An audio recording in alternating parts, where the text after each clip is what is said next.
Aujourd'hui, on va réaliser une entrecôte sauce béarnaise. L'entrecôte, je ne vais pas simplement la griller comme on ferait habituellement. Je vais commencer par la saisir dans une poêle, 2 minutes de chaque côté, et je finirai la cuisson au four, brièvement. Ensuite, je laisserai reposer afin que le sang se diffuse de manière homogène dans la pièce. Pour la sauce béarnaise, c'est une sauce bien connue de la cuisine française, c'est la reine des barbecues. Elle accompagne parfaitement les poissons grillés, les viandes grillées et particulièrement la viande rouge, une bonne côte de bœuf ou une bonne entrecôte avec sauce béarnaise, c'est le must.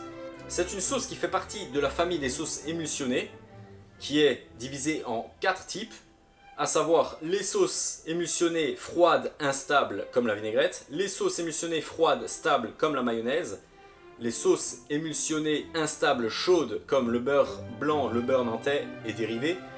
Et finalement, 4e type, les sauces semi-coagulées chaudes comme la sauce hollandaise et la fameuse sauce béarnaise. Donc pour ne pas la rater, il y a certains points importants à respecter et bien sûr je vais vous expliquer ça en détail. Pour réaliser l'entrecôte sauce béarnaise, il nous faudra une entrecôte, ici une belle entrecôte de 420 grammes que je vais tout simplement saler et poivrer.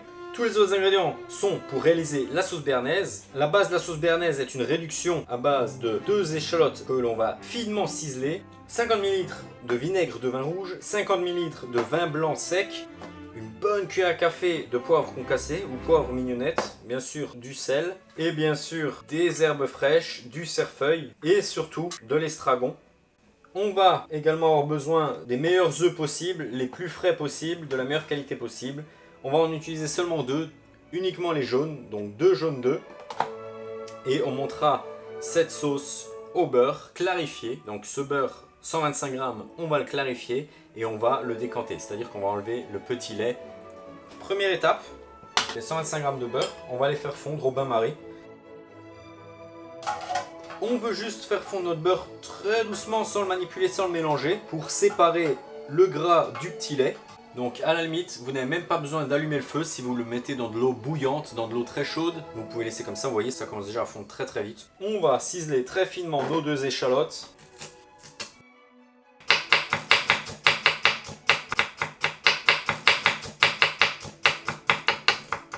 Donc si vous avez ciselé déjà très finement, c'est bon. S'il reste des morceaux un peu plus gros, vous pouvez hacher par-dessus, comme ceci. Pareil, je peux la fendre à l'horizontale. Je peux fendre comme ceci.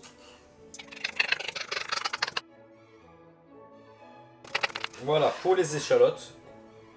On va leur prendre nos herbes que l'on va finement hacher, donc l'estragon. Là, je vais récupérer les feuilles. Alors, on n'en a pas besoin énormément. On veut 2 cuillères à soupe. Une que l'on va mettre dans la réduction et une que l'on mettra à la fin quand notre sauce sera prête. Bon, pour le cerfeuil, pareil. On va hacher nos herbes bien finement.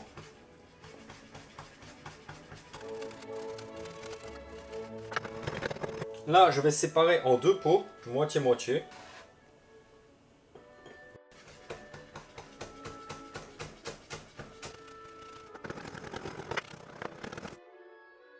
Dans une casserole, on va préparer notre réduction. Donc on y verse tous les ingrédients. Les 2 échalotes finement ciselées, le mélange d'herbes estragon, cerfeuil, une cuillère à café, donc une demi-cuillère à soupe de poivre concassé, très important, très bon ça, très très bon. Donc une bonne cuillère à café, hein. Voilà, ça donnerait ça. 2 pincées de sel, 50 ml de vin blanc sec, 50 ml de vinaigre de vin rouge. Là, on va mettre ça sur le feu. Sur un feu, vous voyez, très très doux, on n'est pas pressé. Et on va laisser réduire ça jusqu'à quasi évaporation du liquide. On veut garder maximum une cuillère à soupe de liquide. Vous voyez, alors là ça m'a pris à peine 5 minutes. Donc ce qu'on peut faire, c'est verser doucement pour essayer de récupérer juste le gras. Et on va éliminer le petit lait.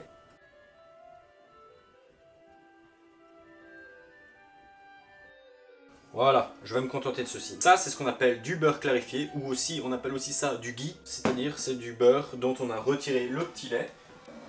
Donc voici notre réduction, vous voyez quasiment sec, hein, constatez, il reste quasiment plus de liquide, c'est parfait. Vous prenez un autre récipient, un bol, un cul de poule, vous transvasez votre réduction dans ce bol. Je vais prendre 2 cuillères à soupe d'eau froide.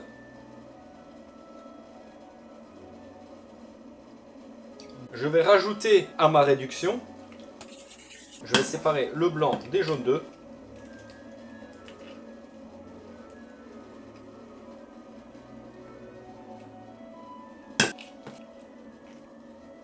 On va rajouter nos jaunes d'œufs à la réduction et on va monter un sabayon au bain-marie. Une des raisons principales pour laquelle on peut louper notre sauce béarnaise, c'est la température. Si c'est trop chaud, on va faire des œufs brouillés. Si le récipient touche l'eau bouillante, on va faire des œufs brouillés. Voilà, je mets un petit feu. Ça va créer de la condensation qui va chauffer mon bol. Là, je vais rajouter les jaunes d'œufs à ma réduction. Voilà. Et là, on va fouetter énergiquement. Selon votre énergie, ça peut prendre entre 5 minutes et 25 minutes. Ça dépend de vous. Donc là, on va y aller. Hein. Donc là, on va obtenir une consistance presque comme du yaourt, hein, un sabayon en fait. Hein. Et bien sûr, il faut faire attention à la température. Il faut qu'on puisse poser la main à tout moment. Si on ne peut plus poser la main, c'est que c'est trop chaud. Et il faut retirer du feu un instant et continuer hors du feu. Mais là, c'est pas le cas. Là, je peux complètement poser ma main. Donc, on est bon. Quand on mélange et qu'on commence à voir le récipient, on est bon. On est presque bon là.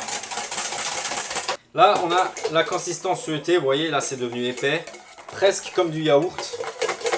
Alors là, ça m'a pris seulement même pas 4 minutes en fait. Hein. Comme vous pouvez le constater, je suis assez énergique. Et je vais maintenant monter ma sauce béarnaise avec le beurre clarifié en l'ajoutant doucement. Donc là, je suis tout seul. Il n'y a personne pour me verser le beurre ou pour me tenir le bol. Donc qu'est-ce que je fais?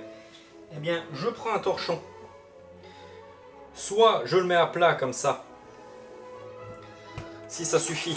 Et mon bol tient. Alors que si j'ai pas de... Vous voyez? Là, ça tourne dans tous les sens. Je peux faire ce que je veux, mais ça va tourner, ça va pas être ouf. Il y a une autre possibilité, c'est de faire une couronne avec le torchon. Vous prenez le torchon, comme ça. Vous faites une couronne. Vous mettez votre récipient au milieu. Et là, normalement, pareil, ça bouge pas. Voilà, c'est à vous de voir. Je vais incorporer le beurre doucement, surtout au début, doucement. N'en mettez pas trop au début. Et on va continuer de fouetter assez énergiquement.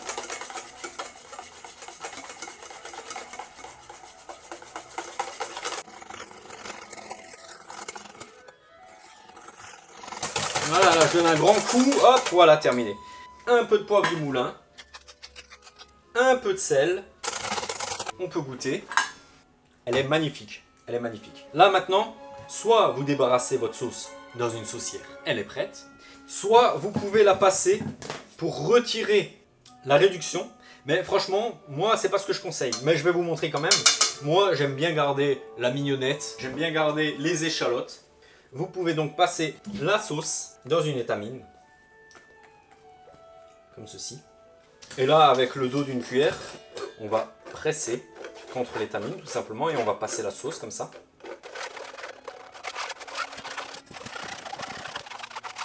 Je reprends ma maryse et je vais racler ceci parce que là, forcément, il en reste au dos de la passoire. Et là, vous avez une sauce qui est passée, vous n'avez plus la réduction. Et c'est là qu'on rajoute le deuxième petit bol d'herbe qu'on avait finement haché. Je mélange. Et là, on a notre fameuse sauce béarnaise. Elle est magnifique. Vous voyez la consistance ?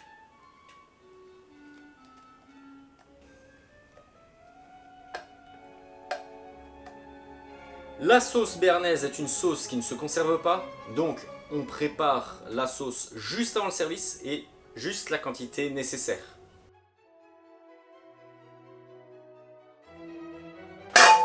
Une poêle. Donc là j'ai une poêle avec des stries comme ça pour les grillades. Hein. Pour pouvoir quadriller votre viande, là je fais chauffer à fond. Pendant que ça chauffe, je décale un chouïa. Mon entrecôte, boum, je l'ai laissée à température ambiante. Pour qu'elle soit à température, qu'elle ne soit pas froide. Et là, on va la saler bien comme il faut, généreusement. On va la poivrer. On ne va pas hésiter à la poivrer. Hein. Ah, ça, c'est magnifique. Il faut la poivrer comme il faut, directement, là, comme ça, là, bien. Vous voyez? Ah, j'adore le poivre, hein, surtout le poivre noir, j'adore ça. Donc, bon. Pareil, deuxième face, on sale. On poivre bien généreusement. On va mettre de l'huile de tournesol pour ma part. Une grande cuillère. Donc là, quand c'est bien chaud, il faut que la poêle soit bien chaude, que l'huile commence à fumer pour saisir notre pièce de viande. Ça commence légèrement à fumer. Je vais placer ma viande comme ceci, en diagonale. Et là, je mets un timer, 2 minutes. À 1 minute, je vais placer ma viande comme ceci pour la quadriller. Donc là, très important, je prends une pince, une spatule. Il ne faut pas piquer la viande pour la retourner ou pour la déplacer. Parce que si on pique la viande, on va faire sortir le sang. Et on veut éviter ça en fait. Là, sur mon timer, ça fait 1 minute. Je vais mettre la viande comme ceci. Ça fait 2 minutes. Je la retourne. Vous voyez, elle est quadrillée. Et là, 2 minutes à nouveau. Donc sur la deuxième phase, c'est pas nécessaire de la quadriller. Ça y est, ça fait 2 minutes. J'éteins le feu. Je débarrasse mon entrecôte. Donc vous pouvez voir, voilà, elle est magnifiquement dorée sur les deux côtés. Vous voyez, ça sert à rien de quadriller sur la deuxième phase, comme je vous l'ai dit.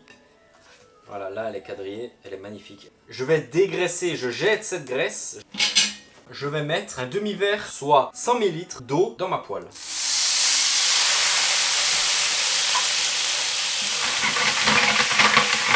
Je reprends mon entrecôte, je la mets dans cette poêle. Mon four est à 240 degrés. Je vais enfourner très brièvement 3 minutes. Et voilà. Je vais tout simplement mettre de l'aluminium, du papier d'aluminium. Je vais la garder comme ça chaude, mais je vais la laisser reposer hors du four. Là, ça fait à peu près 10 minutes qu'elle repose. Je vais la couper. Vous voyez, elle est à point. La cuisson est bien homogène.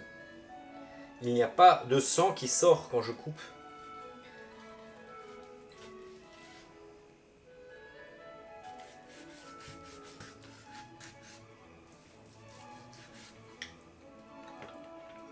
Voilà. Vous pouvez constater, elle est légèrement rosée, elle est à point. Après ça, c'est une question de goût.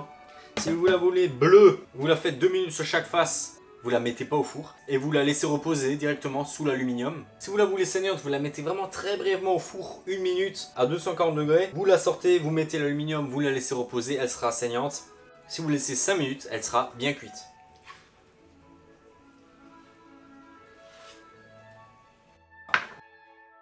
Et là, cette magnifique sauce béarnaise. Regardez-moi ça, comme elle est magnifique, comme elle est onctueuse. Alors bien sûr, il manque des frites, mais pour aujourd'hui, c'était pas le but de la vidéo. Si vous voulez des frites, il y a la recette des meilleures frites maison sur ma chaîne. Donc profitez-en, vous avez tout. Vous voulez des frites, vous avez ce qu'il vous faut. Voici le résultat.